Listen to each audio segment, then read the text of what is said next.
Hi, SAC scientists. It is episode 6. It's going to be a long one, but it's really, really fun. So let's get started.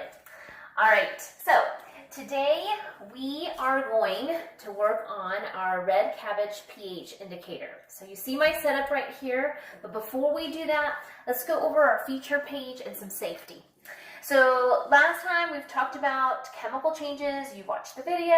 A lot of you have shown me your videos in regards to the experiment that happened with the dancing popcorn and also the Diet Coke and Mentos. And then we had that gas that was created. It was a carbon dioxide. Then we've had color changes in regards to chemical changes that happens. And so you saw my demonstration in regards to the iodine and the starch reaction, and then also the phenolphthalein, and then the ammonia that happens there. So I have that here just as a reminder, because I know it's been a couple of weeks, the ammonia and then the phenolphthalein reaction, and I have these this phenolphthalein just right here. So today, it has nothing to do with food coloring at all. You see everything is really, really colorful. I have it here, and then I have it on my display here. There's no food coloring involved in any of this. It is all a chemical reaction that happens when there's a pH indicator that occurs. So let's talk about safety. Remember, you need to have parent or adult supervision when you're handling any of these chemicals. And then also we're adding on a blender. So of course that involves water and electricity and a mechanism or machine. So please have a parent or an adult present when you're doing this experiment, but have a blast and be safe. If you can cover your eyes or even cover your hands or cover your clothing in any way, especially with these products that they don't splash on your clothing or splash into your eyes, nose, or mouth, please wear any protective goggles, gloves, anything that you have. So of course during this COVID season, I have my safety gloves, and then I also have my safety goggles and my lab coat already available for me so that we can make sure that everybody stays safe during this experiment. All right, so here we go. As you can see, it's super colorful. Now, this is a pH spectrum, so there's no food coloring involved. There's not even any Jell-O or juice or anything like that, but they almost look like Kool-Aid or Gatorade colors. So what is happening? What are your thoughts about why these colors are so drastic and why there's such a deep change that happens from this spectrum? So I want you to ponder, and I want you to think about what happened here. And then before you get started, I want you to discuss it with whomever you're working with. So we kind of have this red color down here. You saw this whenever we were working with the phenolphthalein and the ammonia and the vinegar. So if you maybe saw some of my supplies, we're revisiting some of these materials, or again, some of these liquids that we did last time. So you'll see ammonia is revisited and vinegar. I've added Drano or a drain detergent. There's lemon juice and Sprite. Baking soda is revisited. So if you look right here on the spectrum, actually from here all the way through, the top color right here is vinegar, and then it moves through the spectrum over to then here, which is the Drano or the drain declogger. In the middle right here, this is our control. So this purple color, this is just water. So let's talk about the materials you're going to need. I have 7 different liquids, or I have, of course, a baking soda, which is the powder. So I have Drano or a drain declogger of whatever sort. Be very careful with this one and only use it with an adult. Then I have vinegar, ammonia, lemon juice, not lemonade, water, and I'm using bottled water just in case there's a difference in our water pH levels.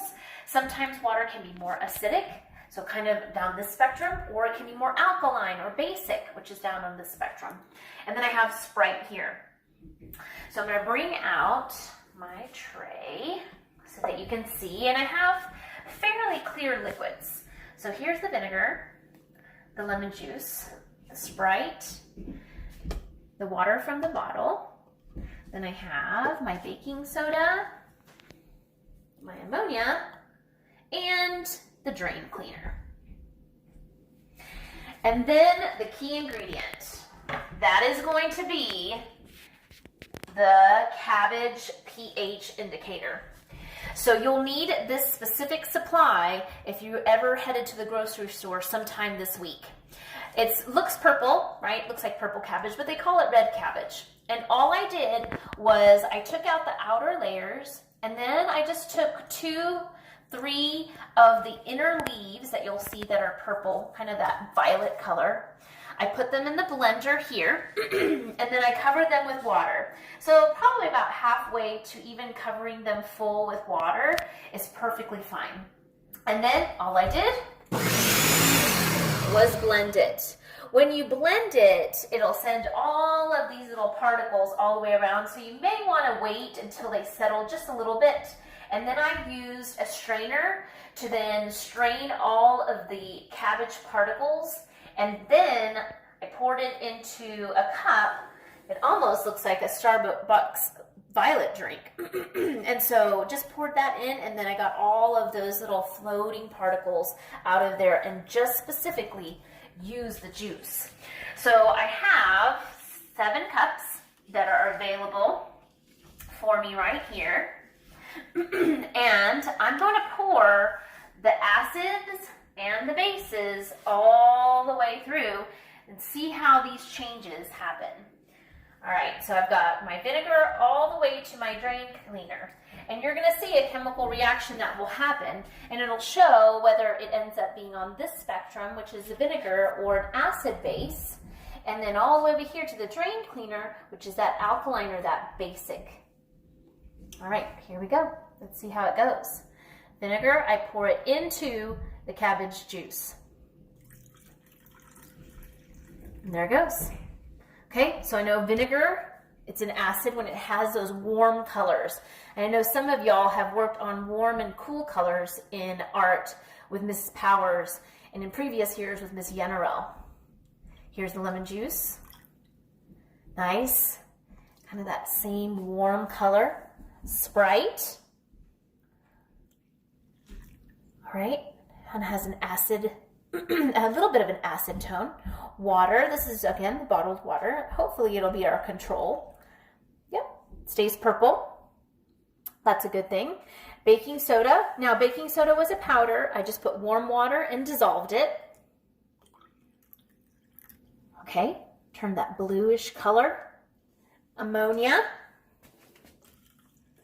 Wow, that's a bright green color. And then the drain cleaner.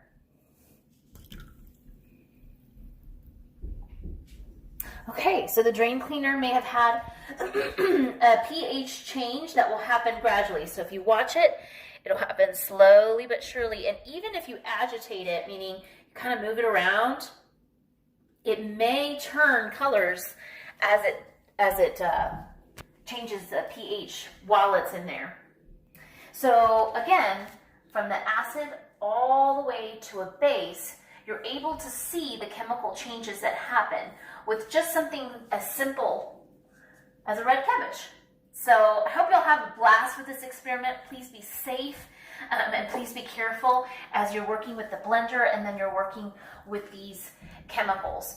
All right, so next up will be episode 7.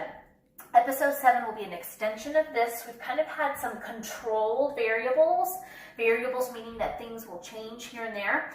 So now what I'm going to do is I'm going to search around my house and see what I can find that's kind of a clear liquid and find out if those things are either an acid or are they a base. Are they acidic or are they more alkaline in terms of the pH spectrum? And then for the further exploration in ELC, since we've had this extension of COVID through the end of the year and the last day being May 15th of school, we're going to do a virtual science experiment. So the supplies that you will need that you can discuss with your adult or your parent at home can be, you will need some tarnished or even rusty pennies, anything that you may have had in a piggy bank or in some kind of collection jar where you have pennies. You're going to need those. Next, you're going to need bones. Usually bird bones are better, so chicken or turkey bones, and then you can store them in the freezer until we use them for next time. And then you'll need eggs. So if you're able to spare a couple of eggs, you'll need those eggs for the future experiments. So we're going to do a virtual science experiment, or kind of like a science fair, and we'll log in and see how we're doing. Send those to me via email. You can email me or text me, whatever it may work, so that I can see your virtual science experiment, and then I'll log in and I'll show you what's happening on my side. So I'm praying for you. I love you, SAC scientists, and we'll see you at episode 7.